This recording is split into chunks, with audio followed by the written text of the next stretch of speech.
Hi, today we're going to look at how to create a Voki for projects and things like that. So first of all, when you go to Voki.com, it's really important for you to understand that you can create a Voki without an account. However, if you want to share that Voki or you want to save that Voki to edit later, you are going to have to sign in. So you'll want to talk to your teacher about how he or she prefers that you sign in to Voki. There's something else that you should know. Voki is an avatar creator, and an avatar is basically an animated character online. And within Voki, it's pretty neat because you can create your character or your avatar, but you also can speak for that avatar. So we're going to go ahead and log in, and again, you're going to want to make sure that your teacher has given you either his or her account, or they've authorized you to create your own. So I'm going to go ahead and log in with my username and password.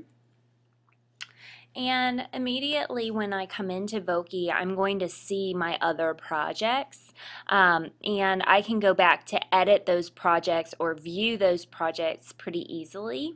If I want to view or edit, I'm just going to click on the project that I want.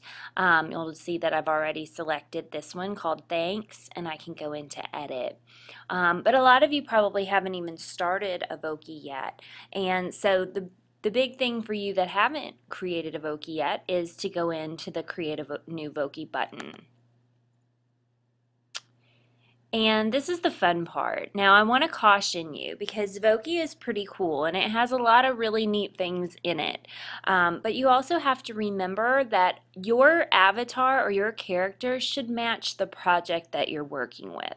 So as cool as this fish is that they brought in for me and think that I want to become a fish, if I'm doing a historical project, I wouldn't necessarily want to use that fish.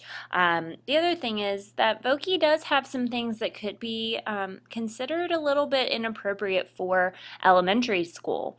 And it's not anything scary or anything that we would be too scared to let you use, but at the same time you have to remember if you're creating a character, it's either for a project or you're creating yourself. And a fourth grader looks a lot different than Britney Spears or Justin Bieber, as much as we all love them.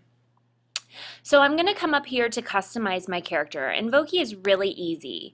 It lets me just click on different pieces so that I can make my character into what I want.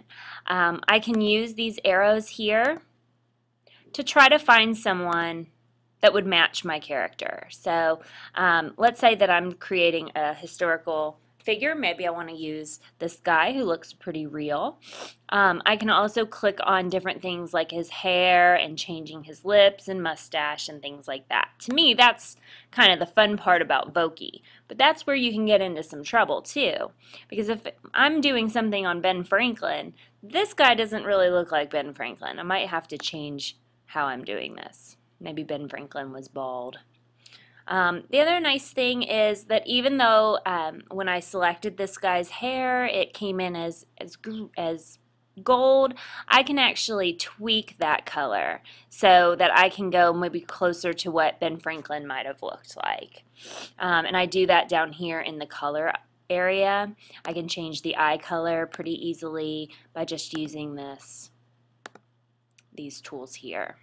Now that doesn't quite look like Ben anymore. So I am able to tweak. Once I've selected all of the different things for my head or my avatar's head, I can then go into clothing. And I might want to pick something that would be appropriate for Ben Franklin, maybe something dressy. Maybe he's going to wear a suit. Now you might notice that I can't really see his suit.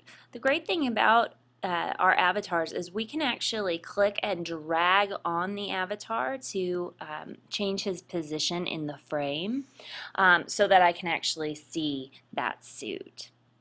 I also have the ability to put in some bling. And that's how to create your avatar in Voki.